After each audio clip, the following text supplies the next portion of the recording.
Hello everyone, आज की जो शॉर्ट्स होगी उसके अंदर हम सिगमंड फ्राइड के साइक्लो एनालिसिस जो सिद्धांत है उसको डिस्कस करेंगे। जो सिगमंड फ्राइड है उनके अनुसार जो मानव का व्यवहार है वह अनकॉन्शियस जो शक्तियां हैं उनके द्वारा नियंत्रित होता है।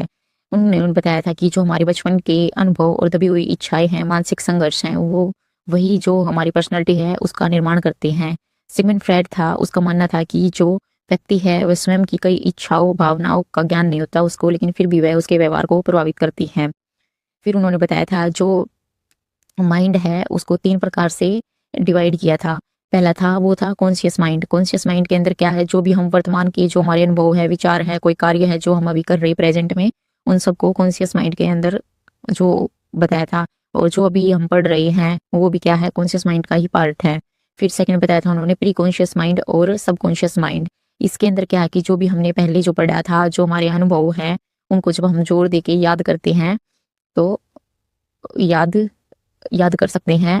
जैसे हमारी बचपन की यादें जब उनको हम जोर दे के याद करते हैं तो हमें याद आ जाती हैं। ऐसी जो मेमोरी है का जो पार्ट है वो क्या है, प्री कॉन्शियस माइंड।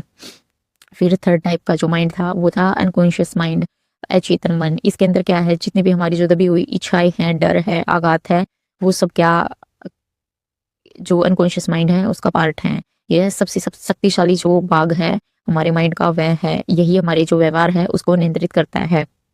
जो जो कॉन्शियस माइंड है वो हमारे अंदर 8% है, जो सबकॉन्शियस माइंड है वो हमारी परसेंट 2% है, और जो अनकॉन्शियस माइंड है वो 90% है।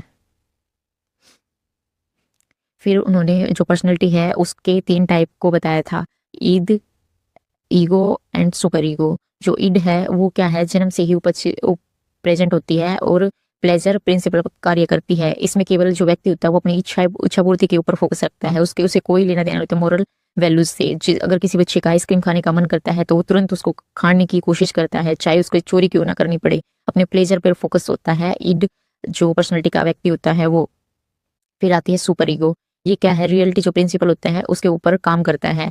जो ईगो है उसके अंदर जो व्यक्ति है वह किसी कार्य को समाज के जो नियम होते हैं उनके अंदर रहकर ही करने की कोशिश करता है, व्यवहारिक निर्णय लेता है। तो इसको बोल सकते हैं प्रैक्टिकल जो पर्सनैलिटी होती है वो ईगो के अंदर ही आती है।